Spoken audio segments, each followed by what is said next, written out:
자, 언론 지문이 나올 때가 꽤 자주 있는데 언론 지문의 특징은 뭐냐면 언론이 다른 분야와는 조금 다르다, 좀 특이하다 이런 측면의 지문들이 많이 나오고 있어. 그래서 언론 자체의 특징이 어떠한가를 좀 얘기를 해보면 좋을 것 같아가지고 준비를 했고요. 맨 처음에 보면은 그래서 저널리즘 하고 왼쪽에 빨간 색깔부터 이렇게 볼 거예요. 뭐죠? verification이라고 나와 있지. 그래서 일단은 1번 verification 무슨 뜻이야? verification 하면? verify 다양한 그거는 VAR 까비 이거 verify your ID 이런 식으로 신원을 확인하세요 이런 거거든. 그래서 확인이라는 측면인데 그냥 쉽게 말하면 팩트 체크라고 하는 거야. 언론의 가장 중요한 점은 팩트 체크가 중요하다는 거지. 왜냐면은 진실을 말해야 한다.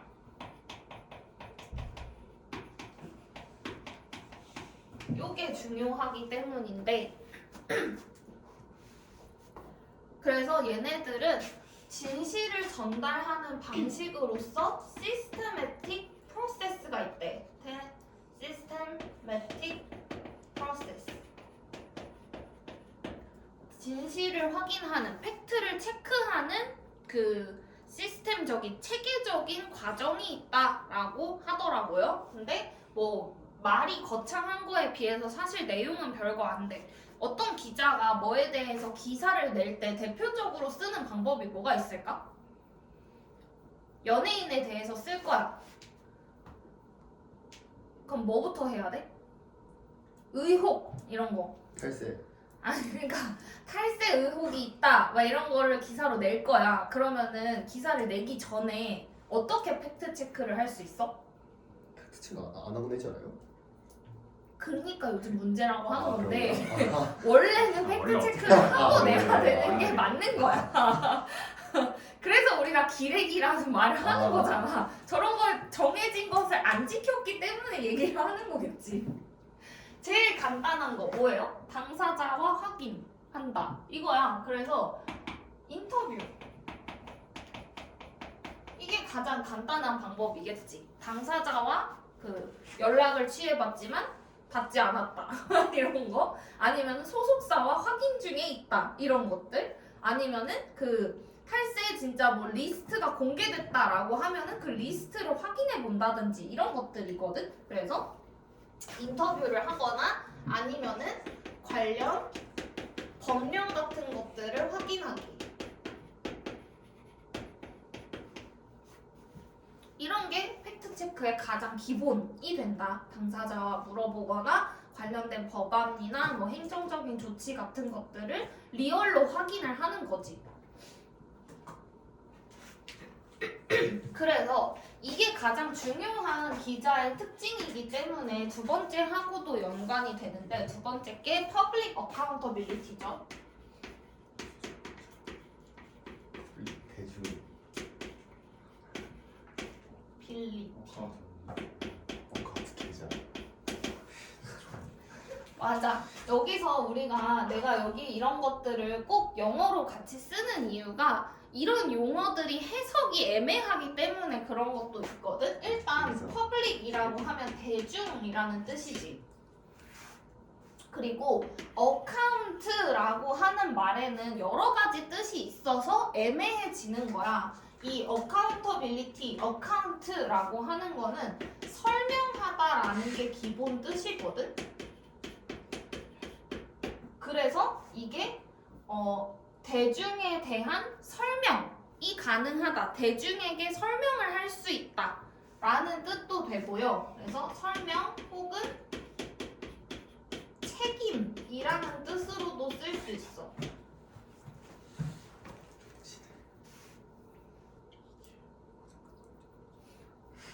대중에게 설명할 책임이 있는 직업이라고도 받아들여도 되는데 그래서 외국에서는 그 언론에 대한 말을 watchdog라는 말로도 쓰거든. watchdogs. 보는 개잖아.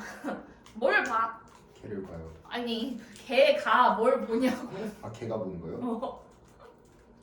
watchdogs라는 명령문이 아니고 아 보는 개라는 뜻이거든.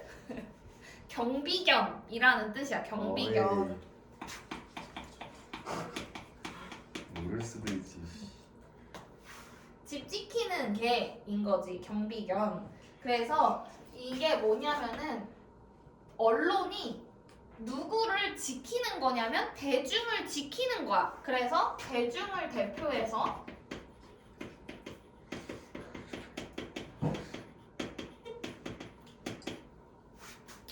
큰 기업들, 정치 혹은 경제에 대한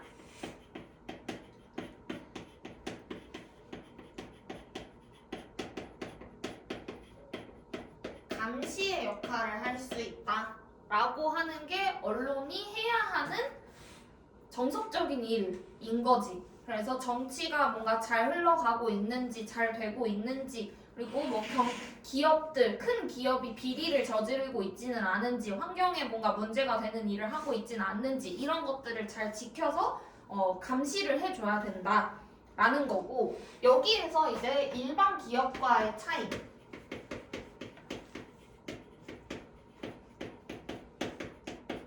명확하게 드러나는 부분인 건데 이게 뭐냐면은 일반 기업에서 하는 일이라고 하면은 회사원들이 하는 일 누가 알아?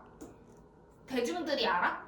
모르지. 그래서 일반 기업에서는 그냥 내부적인 업무를 하는 거야. 근데 기자가 하는 일은 대중들에게 바로바로 공개가 되지. 그래서 대중에게 공개가 된다. 내가 무슨 일을 했는지, 뭐라고 말했는지, 뭐라고 썼는지 이런 것들이 그냥 바로 인터넷에 업로드가 된다든지 그래서 뭐 그 회사의 이름을 달고 누구누구 기자가 이런 글을 썼다라는 게 그냥 바로 공개가 되는 거잖아. 근데 뭐 회사에서는 보고서를 썼어. 근데 그걸 누가 알아? 모르는 거지. 그냥 내부적으로 검토를 한 끝에 그냥 뭐 결과가 났다 혹은 수익을 얻었다 그냥 이런 식으로만 결과가 나는 거잖아. 개개인이 한 일이 공개가 되지 않는 거지. 그래서 그게 언론의 또 큰 특징이다 라는 거고요. 세 번째로는 censored. censored가 무슨 뜻? 그치, 검열된. 왜 이렇게 잘해?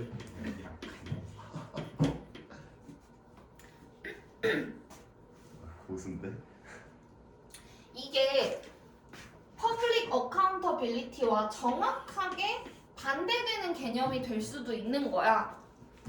대중들에게 공개를 해야 되고 정치에 대한 감시해야 되고 경제에 대한 감시를 해야 되잖아. 근데 동시에 검열도 된다는 거지. 그런 사람들에 의해서. 왜냐면은 이해관계가 있기 때문에.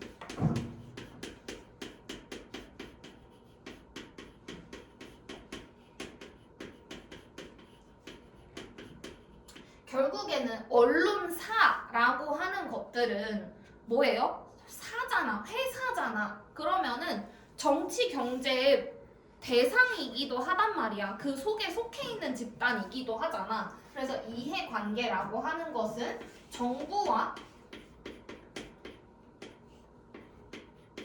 기업 이라는 측면에서의 이해관계가 있는 거지. 정부 vs라고 할게요.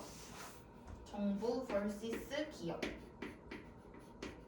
그래서 정부는 기업에 대한 규제를 할 수가 있지. 그래서 기업의 측면에서는 정부의 규제를 받기 때문에 정부의 눈에 거슬리고 싶지 않은 면도 분명히 있을 거라는 거야. 그래서 기업의 측면으로서 정부의 눈치를 본다라는 거고 그 다음에 이제 기업 대 기업이라고 하는 측면도 있는 거거든.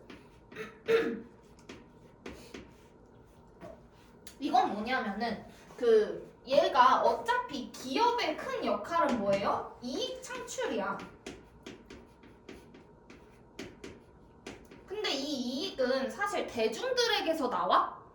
대중들이 요즘에 신문을 사서 보지도 않고 뭐 인터넷 신문 구독료 같은 걸 내고 있지도 않고 아무것도 없잖아. 사실은 우리가 뉴스를 봄에 있어서 돈을 내는 거는 없단 말이야. 그럼 얘네들은 돈을 어디서 벌어? 대부분 광고비로 많이 버는 거야. 그래서 이 이익이라고 하는 것은 광고에서 나와.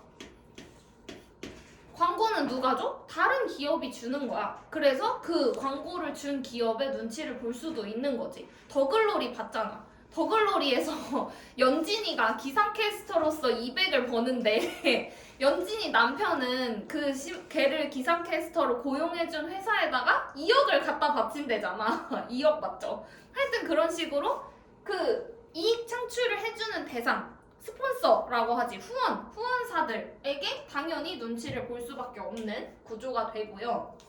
그 다음에 이 기업 속에서 기사를 직접 쓰는 사람은 누구야? 기자잖아. 기자는 돈을 누구한테 받아? 회사한테 받아. 그러면은 이 회사라고 하는 직업은 뭐지? 상하 관계가 있잖아. 위계 질서가 있는 집단이잖아. 그러면은 상사와 부하라는 측면도 있겠지.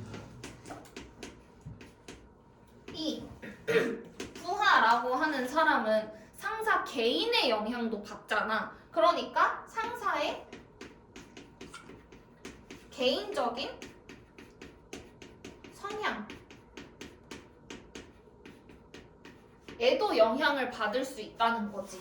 크게는 뭐 예를 들면 지금 집권하고 있는 정부의 성향과 상사의 성향이 안 맞을 수도 있잖아. 그러면은 상사의 눈치를 봐서 정부 비판적인 글을 쓸 수도 있는 거죠. 근데 너무 심하지는 않게 뭐 이런 식으로 여러 가지의 이해관계가 겹쳐져서 결과로 나온 걸 수도 있다라는 거지. 그래서 뭐 정부의 우호적인 글이나 아니면은 특정 기업에 대한 우호적인 글이나 뭐 개인의 이득에 도움이 될 수 있는 글이나 뭐 이런 것들을 쓸 수도 있게 된다라는 게 있고요. 그 다음에 이제 네 번째로는 unpredictability가 있죠.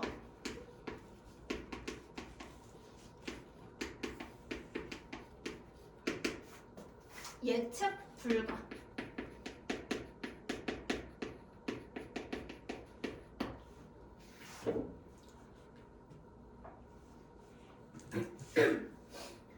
언론에서 이제 다루고자 하는 것은 일단 최신의 혹은 실시간 정보를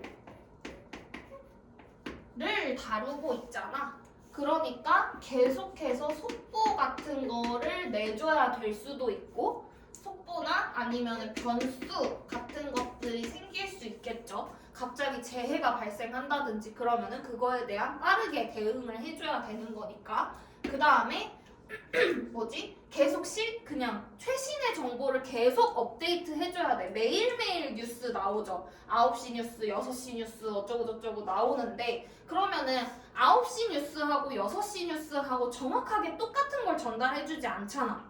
그쵸? 그러면은 9시 뉴스를 내기 위해서 기자들은 마감에 쫓기겠지. 그럼 그 다음에 어느 정도 비슷한 것도 내겠지만 6시 뉴스에도 또 새로운 거 내줘야 되잖아. 그러면 그 몇 시간 만에 몇 시야? 아침 9시부터 저녁 6시까지면은 진짜 몇 시간 안 되는 그 시간 동안 또 기사를 하나 업데이트를 해줘야 되고 이런 것들이 계속 있잖아. 그러면 마감 기한이라고 하는 것들이 계속 있는 거지. 그래서 여기에 대해서는 기자 개인에 있어서는 개인 생활을 어느 정도 포기해야 될 수도 있는 부분이 있는 거죠.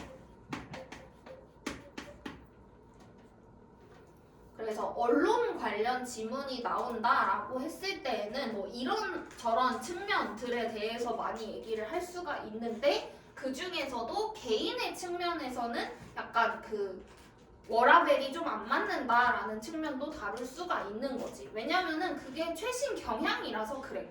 이 언론이 특이한 점, 그래서 언론이라는 그런 언론인이라는 직업에 대한 장단점 이런 것들이 생각해 봤을 때 개인 생활을 어느 정도 좀 포기해야 된다라는 게 너무나도 큰 단점으로 작용을 하고 있는 추세라서 추세가 아니지 원래 그렇게 있었죠.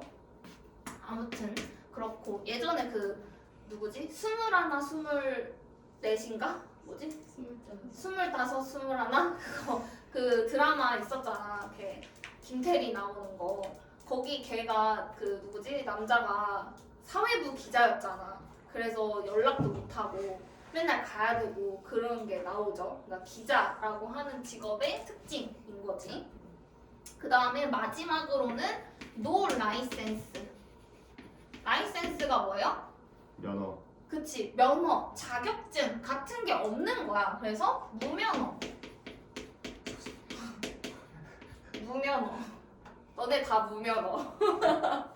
면허가 없다라고 하는 거의 측면이 뭐냐면은 사실 이게 무면허라고 하면은 부정적인 생각부터 들잖아. 근데 의외로 좋은 점이 있어. 뭐냐면 언론의 자유를 보장해 줄 수 있다는 거야. 이게 뭐냐면 자격증이라고 하는 건 자격 검증을 누가 해줘? 자격 검정이라고도 하죠. 누가 그 자격을 주냐면 정부가 주는 거야. 결국에는 이 사람은 이걸 할 수 있는 자격이 있는 사람. 그러면 정부의 승인을 받은 사람이라는 거지. 그러면 언론의 자유라고 했을 때 정치에 대한 감시해야 되는데 정부의 자격을 얻은 사람이 하는 게 말이 안 되잖아. 그래서 언론의 자유를 보장하기 위해서 무면허여야 된다라는 측면도 있는 거지. 그래서 정부의 규제를 받지 않는다. 정부의 규제 없음. 정부의 규제로부터 자유롭다라는 측면인데 당연히 무면허이기 때문에 전문성이 떨어질 수 있다라는 단점도 당연히 있는 거죠.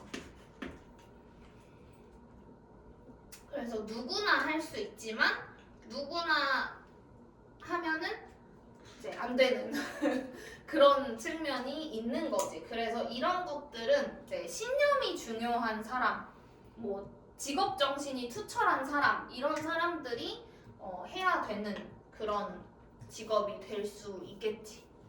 그래서 여러 가지가 맞물려 있는 좀 특이한 그런 직업이 언론 쪽이다. 그래서 지문에 자주 등장을 하는 것이다 라고 볼 수 있어요. 됐죠? 여기까지? 질문 있나요? 사실 없겠지. 그래서 좀 이렇게 뜯어보니 특이한 점이 많긴 하다 아는 거. 그래서 자꾸 지문에 나왔다 이고요.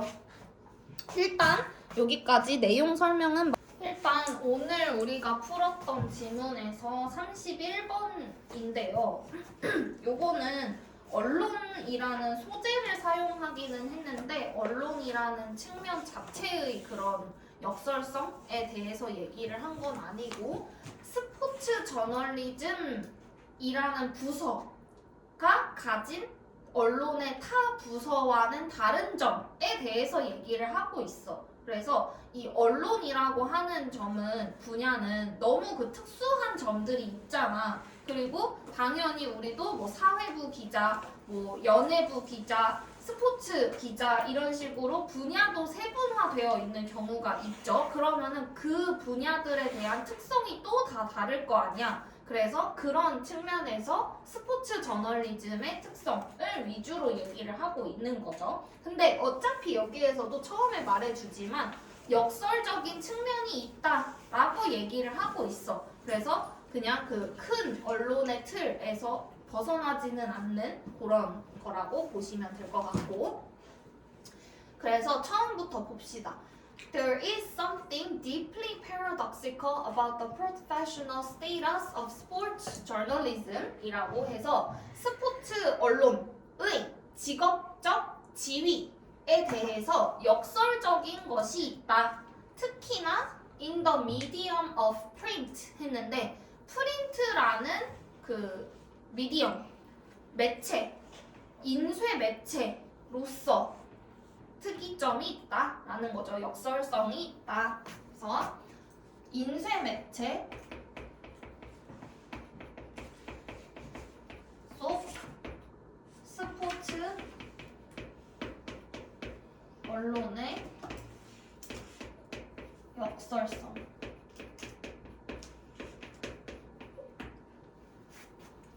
역설적이다라고 얘기를 하면 항상 중요하다라고 얘기한 이유는 플러스도 있고 마이너스도 있어야 되는 거지.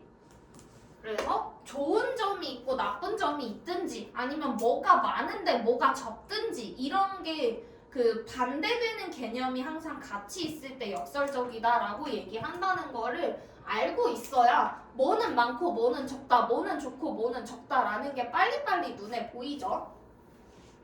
그래서 밑으로 넘어가면요. In discharging their usual responsibilities of description and commentary 해서 discharging이 무슨 뜻일까? 충전되지 않아. 충전되지 않은 이라고 쓸 수 있는데 당연히 여기서는 충전을 하는 거는 아니겠지. 근데 그것도 그러니까 충전과 관련된 건 아닌데 charge라고 하면 넣어서 채워주는 거고 discharge 하면은 빼는 거거든? 그래서 여기서 discharge는 뭐라 그러지? 그 방출하는 걸 얘기해.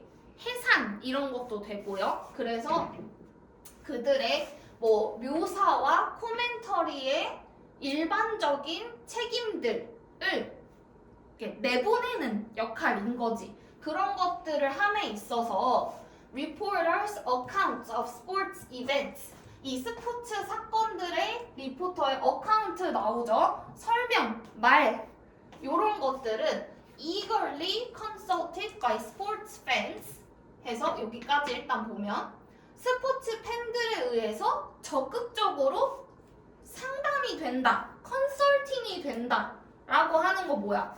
스포츠 팬들, 스포츠 기사 다 찾아보고 하이라이트 계속 보고 이런 것들을 말하는 거잖아. 그래서 스포츠 그 코멘터리도 계속 보고 이런 식으로. 그리고 누구나 다 전문가잖아 사실 스포츠에서. 내가 발로 해도 저거보다 잘하겠다 이런 얘기들 너무 많이 하잖아. 그래서 약간 그런 측면을 얘기한 거야. 얘네들이 말을 함에 있어서 스포츠 팬들이 다 거기에다 대고 한마디씩 한다. 이런 게 되는 거죠. 그래서 그 스포츠 리포터 설명은 팬에 의해서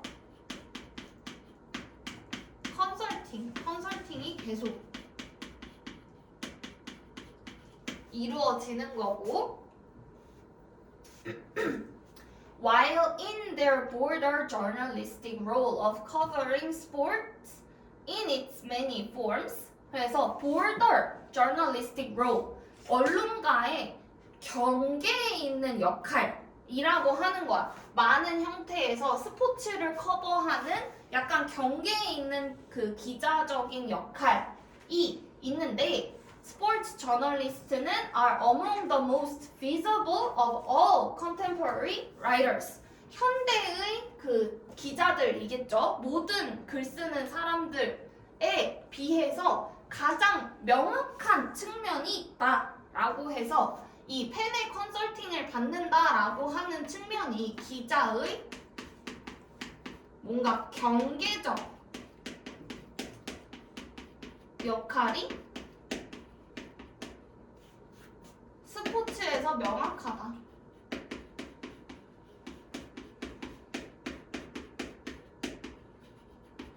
스포츠에서라는 말은 별로 안 써도 되기는 하고요. 네, 계속 스포츠 리포터에 대해서 얘기를 하고 있으니까.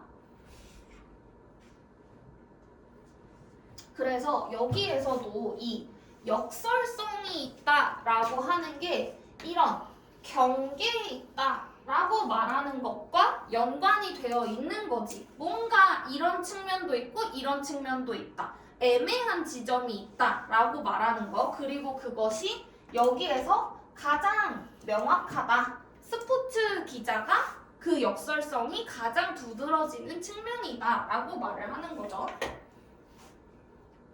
The ruminations of the elite class of celebrity sports journalists are much sought after by the major newspapers 했는데 ruminations가 뭐예요? 그 옆에 나왔던 것 같은데 그 지문 밑에 있었던 것 같은데 아닌가? 생각? 뭐에 대한 생각이냐면 엘리트 클래스 of celebrity sports journalists 해서 그 스포츠 기자인데 연예인 같은 인 거야. 그거 뭐예요? 우리 스포츠 아나운서 연예인 같은 사람 있고 맨날 그뭐 리포터들 예쁜 사람들 나오잖아. 그런 사람들 연예인 같은 사람 나오고 그 다음에 스포츠 기자들도 나도 물론 그 스포츠 쪽에 큰 관심은 없어서 잘 모르지만 그 사람의 논평, 그 사람의 글이 나랑 결이 맞는다 하면은 기자에 대한 관심도 생겨나는 것이 스포츠 쪽이 될 수 있는 거죠. 그래서 얘네들은 그 주요 신문사들에 의해서 얘네들의 생각이 추구되는 거야. 그러니까 주요한 그 신문사들에서도 특정한 누군가를 자꾸 영입하고 싶어 하고 이런 것들이 있는 거지. 기자 영입하고 아나운서 영입하고 이런 식으로 그렇게 될 수 있는데 their lucrative contracts being the envy of colleagues in other disciplines of journalism. 해서 여기 지금 분사 구문으로 쓰여 있어. 접속사 생략 주어가 살아있고요. 여기가 ing로 바뀌어 있는 형태인 거지. lucrative도 나와 있던 것 같은데 나와 있었나요? 무슨 뜻? 그치. 여기 돈을 많이 버는 계약이 어떻게 돼? 동료들의 부러움인 거야. 다른 이 언론의 분야들에 있는 동료들의 부러움을 산다. 그래서 얘가 뭐야? 연예인 스포츠 기자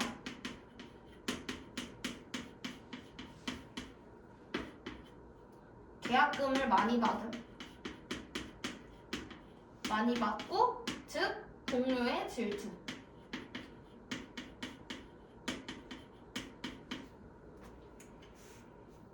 근데 생각해봐.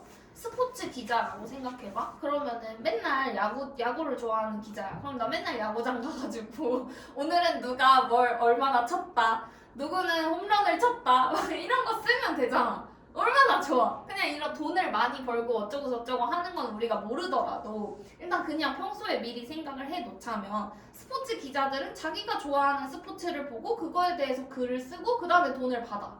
근무 환경 너무 좋은 거 아니야? 그치? 근데 그 누구야 뭐 정치 기자 생각해봐. 맨날 그 여기 얼굴에다가 마이크 대야 되고 사람들한테 치여가지고 맨날 차 쫓아가가지고 한 말씀 해주시죠 이런 거 해야 되고 맨날 그 엄숙한 분위기에서 뭐 하는 거 이런 거 청문회 같은 거 써야 되고 그 물론 그게 재미있을 수 있고 추구하는 바일 수 있지만 그 따지고 보면 조금 그 재미의 측면에서 봐서는 얘가 훨씬 재밌잖아. 그럼 다른 사람들이 야 쟤는 가서 스포츠 경기 보고 돈 번다 라고 할 수도 있는 거지. 그래서 어쨌든 동료의 질투를 받는다 라고 얘기를 했으니까 여기에서도 이미 계약금은 많고 동료들은 질투한다. 장점도 있고 단점도 있다. 이런 측면도 있는 거죠. 계약금 많고 플러스 동료의 질투 있다 마이너스 이런 것도 역설적인 측면 중에 하나일 수 있는 거고. 그런데 여기에서 좀 더 명확하게 드러나겠죠. yet이라는 그러나라는 연결사를 썼으니까 스포츠 기자들은 do not have a standing. standing이 뭐예요? 지위 혹은 입지라는 뜻이야. 그래서 여기 지금 이미 사실 여기서 status라는 말을 썼거든. 그래서 이게 standing하고 동의어가 되는 거예요. in their profession 여기서도 나와 있지. 이렇게 professional profession 이렇게 준 거고요. 그들의 전문성에서의 입지가 있지 않다. That corresponds to the size of their readerships. 독자들의 규모에 일치하는 입지가 있지는 않는다. Or 혹은 of their pay packets. pay packets 뭔지 몰라도 돈, 계약금하고 관련이 되어 있는 것 같지. 그리고 with the old saying, now reaching the state of cliche. 이제 뭐 그 진부한 그런 수준에 이르렀는데 옛날에 이런 말들이 있었다. That sport is the toy department of the news media. 뉴스 매체의 장난감 부서다. 라는 말도 있다. 라는 거죠. Still readily to hand as a dismal of the worth of what sports journalists do 해서 여전히 뭐예요? 스포츠 기자가 하는 것의 가치에 dismal이와 dismiss 해산 이것도 내보냄 이런 거거든. 그러니까 스포츠 저널리스트가 하는 일 그냥 장난감 다루는 일이라고 얘기를 하는 말까지 이르렀다라는 거죠. 그래서 그 독자의 규모와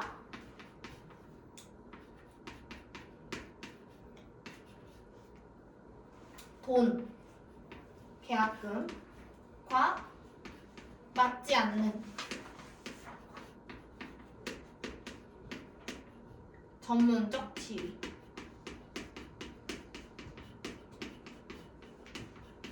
그 전문적 지위는 뭐냐면 지위 혹은 입지는 뭐냐면 장난감 부서다.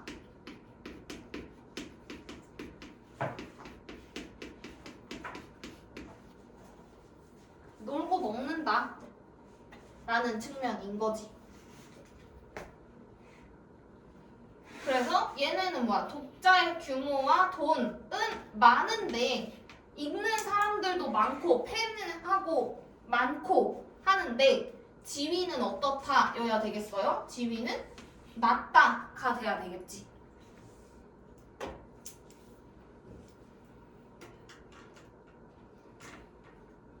그래서 밑에 보면 this 폰에 무슨 이용료 받으셨어요? 맨날 또 이거를 사실 동의를 해야 되는데 맨날 동의를 안 해가지고 그래서 마지막 거 보면 this reluctance가 뭐예요? 꺼려함이지. 하기 싫어함. 뭘 하기 싫어해? To take sports journalism seriously. 진지하게 받아들이지 않으려고 하는 것은 produces the paradoxical outcome that sports newspaper writers are much read. 여기 나오죠. 독자가 많은데 근데 뭐 하다? 지위는 낮다. 뭐 돈 어쩌고 하다. little paid. 돈은 적게 받는다. 이런 뜻이 되는데요. 일단 아까 계약금 많다라고 했는데 little paid가 안 맞는다라고 느꼈을 수 있는데 일단 돈 혹은 뭐 지위 이런 것과 관련된 게 답으로 나와야 될 수밖에 없어. 일단은 그래서 어쨌든 이 역설적 결과 뭐냐면은 많이 읽히는데 돈은 적게 받는다가 일단은 답이 돼야 하고요. 이해를 다시 살펴볼게요. 일단 다른 선지를 한번 볼까?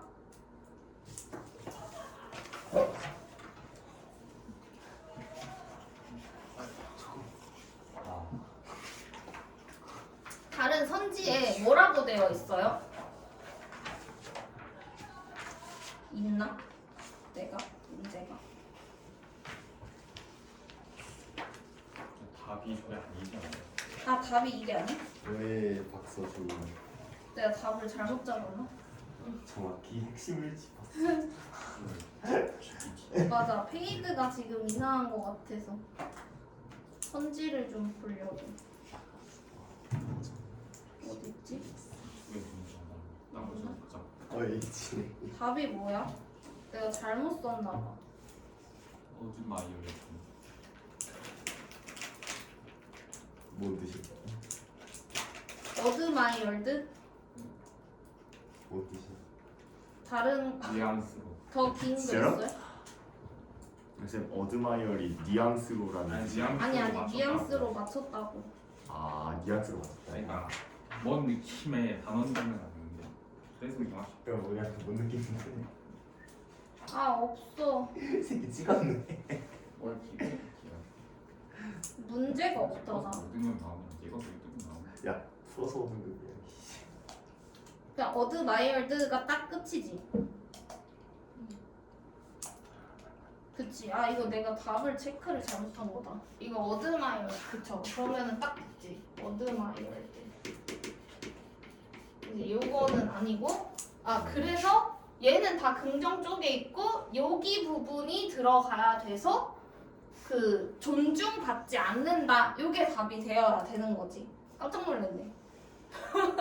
열심히 빌드업을 다 했는데 왜 갑자기 페이드지? 해가지고 아무튼 그래서 어쨌든 이게 그 돈이 될 수 없는 이유는 돈에 대한 얘기가 계속 나왔는데 근데 돈을 많이 번다 라고 이미 얘기를 했기 때문에 여기에서는 많이 버는 것 그 다음에 적게 얻는 것 요거의 차이를 명확하게 얘기를 해준 거가 들어가 줘야 되는 거지. 어쨌든 요렇게 이해를 하시면 된다. 됐죠? 그래서 역설성 얘기하면은 좋은 거, 나쁜 거 꼭 있어야 되고 많이 하는 거, 적게 하는 거 계속 여기서 팬의 컨설팅을 많이 받는다, 계약금 많이 받는다, 동료의 질투는 얻는다, 안 좋은 거 요렇게 얘기를 하고 있어서 그렇다라는 거죠. 그래서 스포츠 아니 언론 내에서도 분야에 따른 서로의 그런 생각이 또 다르군이라는 것도 알 수 있겠죠. 됐죠? 일단 여기까지 보고요. 우리 25분까지 쉬었다가 뒤에 거 나가보도록 합시다.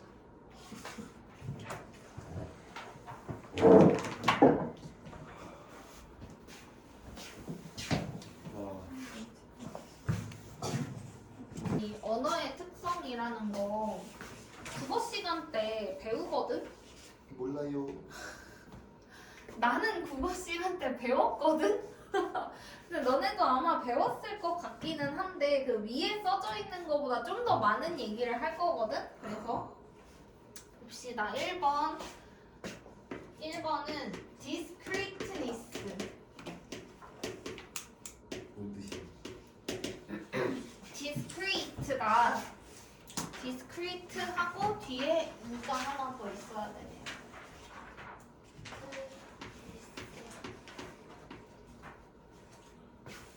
discrete 구별되는 이라는 뜻이야. 그래서 개별성이라고 해석을 할 수 있어요.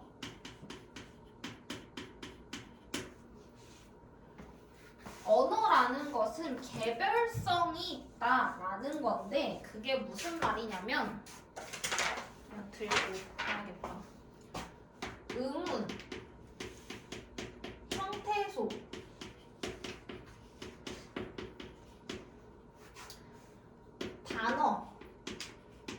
단어의 개별 단위로 이루어져 있다 라는 뜻입니다. 의문이라고 하면은 영어로는 포님이고 형태소는 몰핌이거든? 근데 의문은 뭐야? 소리의 단위지. 그리고 형태소는 의미의 단위, 최소 단위라는 뜻이에요. 그래서 뭐 예를 들면은 의문, 소리의 단위라고 했을 때 의, 이런 거 조사에 해당하는 거. 근데 형태소에 해당하지는 않는 거지. 의미를 개별적으로 가지고 있지는 않으니까. 뭐 이런 식으로 어쨌든 개별 단위가 있다라는 거고요. 그래서 조합을 통해서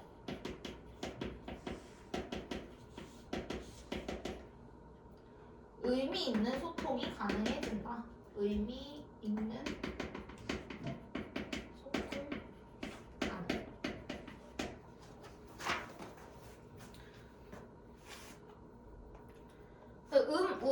소리의 단위 아, 어, 우 이런 거 것들과 우, 리 이런 게 합쳐졌을 때 우리 뭐 이런 식으로 형태소를 이룰 수 있는 거겠지. 그래서 이런 것들이 모여서 우리가 의미 있는 소통이 가능해진다라는 특징이 있어요. 그래서 여기 하나 더 듀얼리티 오브 패턴. 얘는 언어의 위계성이라고도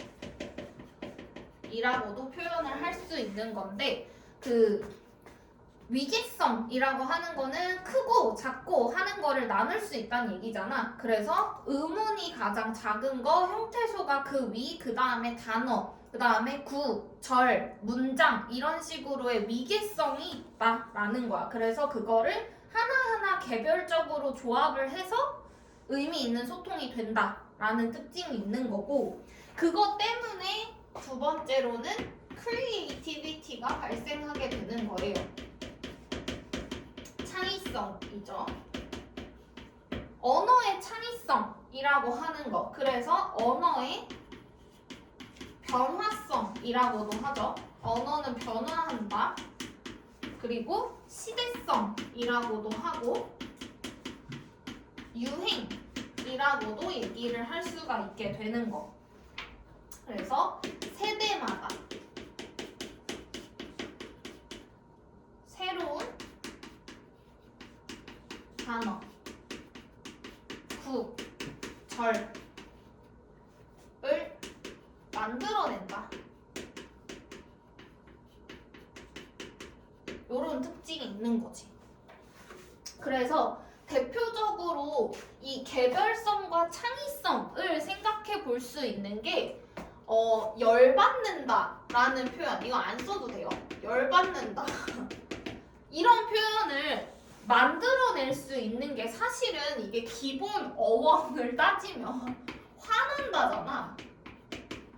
화난다에서 화가 나서 열이 받았다. 열이 난다. 이런 데서 나오는 거야. 화난다, 열난다. 여기에서 열 받는다라는 표현으로도 바뀔 수가 있어. 근데 우리가 화 받는다라고는 안 쓰잖아. 그래서 의미의 단위가 화난다, 열난다에서는 화와 열이 같은 거였는데 열 받는다는 이렇게 나눌 수가 약간은 없어. 근데 어쨌든 뭔 느낌인지는 알겠지. 화난다, 열난다, 열 받는다 이렇게 나왔다가 그 다음에 또 뭐가 됐어요? 이제 여기에 더해져서 시대성, 뭐 왕짜증 이런 말도 썼단 말이야. 그래서 우리가 그 다음에는 개짜증 이런 말도 쓰다가 합쳐졌지. 왕짜증, 개짜증, 매우라고 쓰는 저런 접두사 이런 게 붙어 나온 거야. 그래서 그 다음에 뭐야? 개 열받는다 합쳐졌죠. 왕 열받는다는 안 쓰잖아. 그런 식으로 선별해서 쓰는 거야. 창의적으로 조합을 여러 개를 하는 거지. 그래서 열받는다에서 개 열받는다로 바뀌고 이런 식으로 되다가 요즘에도 또 안 쓰죠. 킹 받는다 이런 말이 생겨났어. 이거는 이 킹이라고 하는 건 이 왕이라고 하는 거에서 사실 온 거야. 그렇잖아. 왕, 킹이잖아.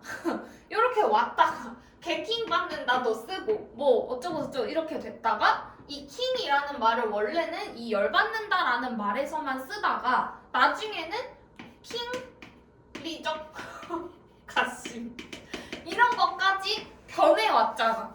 그래서 너무나도 변화성, 시대성, 유행이라고 하는 것이 이것도 여기서 이런 식으로 앞에 것들을 바꿔서 쓰는 이런 형태가 된다라는 거죠. 이게 개별적인 특징을 가지고 있고 창의적인 것들, 그 요소들을 조합해서 의미를 만들어내기 때문에 이런 게 가능해지는 거야. 영어에서도 사실 이런 것들이 있어. 근데 우리가 그렇게까지는 알 필요 없는 거지. 그냥 한국어도 사실 별로 생각 안 하겠지만 어쨌든 그러하다.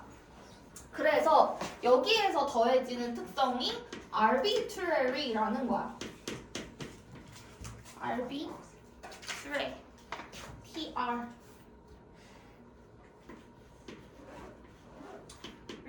miss.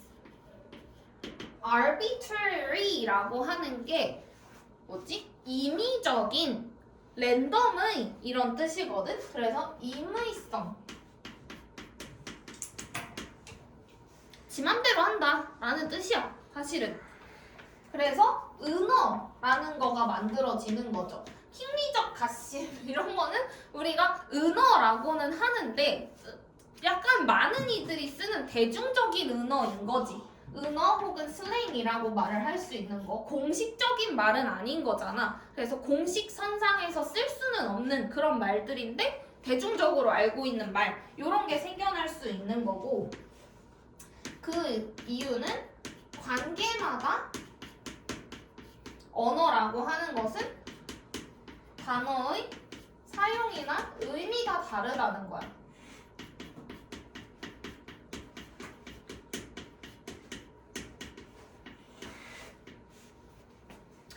게임하는 사람들마다도 쓰는 용어가 다를 수 있고 그렇잖아. 뭐 예를 들면은 support 이런 말은 원래 그냥 지지하다, 지원하다 뭐 이런 뜻으로 쓰는데 롤을 하는 사람은 서포트라는 그 뭐라 그러지?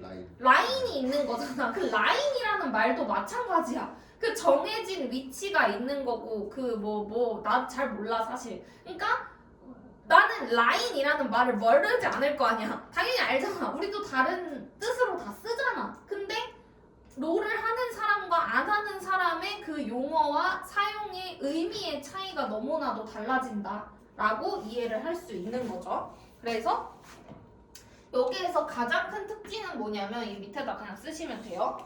소리나 기호와 의미, 체계, 의미 자체의 연관성이 없는 이유가 되는 거야.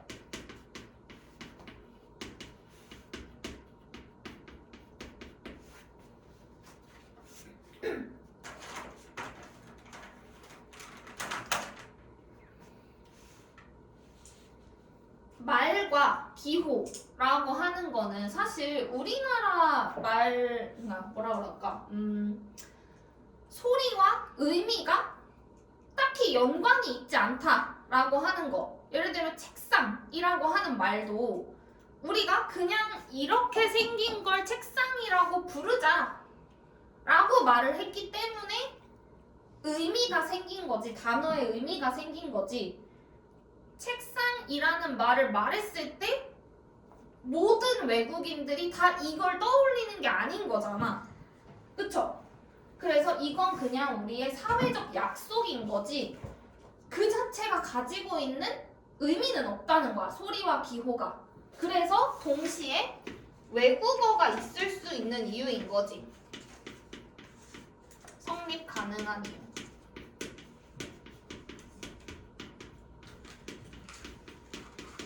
우리가 책상이라는 말을 했을 때 가지고 있는 개념적인 생각이 있잖아. 근데 외국인들은 그거를 예를 들면 데스크라고 불러. 그러니까 데스크 자체에는 우리가 영어를 아무것도 몰라. 그러면 데스크라는 말을 들었을 때 책상이라는 이미지가 떠오르지 않잖아. 그 매칭이 안 되어 있는 거지. 그러니까 그거는 그냥 나라마다 정해진 약속이 다른 거일 뿐인 거야. 이해돼요? 그래서 그냥 임의로 이 단어는 이걸 뜻하게 하자라고 매칭을 시켜 놓은 거야. 그래서 외국어가 성립이 되는 거죠. 이해돼? 같은 개념을 우리나라 말로는 이렇게 표현하고 외국어로는 이렇게 표현한다 라고의 그 차이를 알 수가 있게 되는 거. 그래서 서로의 약속이 다르다인 거고요. 또 여기에서 비롯되는 네 번째 컬처럴 트랜스미션이 생겨. 컬처럴 트랜스미션. 문화적 전이.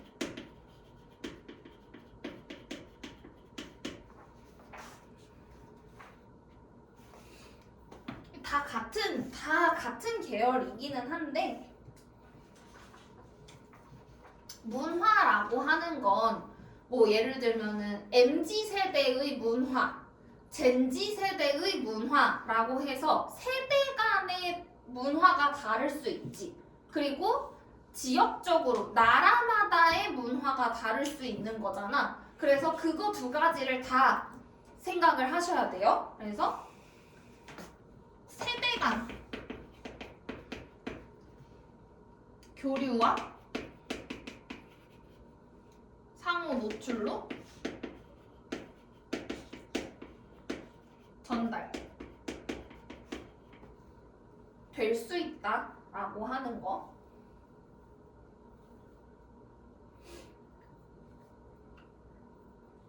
위에서 어른들이 쓰는 말이 전달돼서 새로운 세대도 계속 쓸 수 있는 말. 이런 게 우리가 일반적으로 알고 있는 뭐 공식적인 언어들,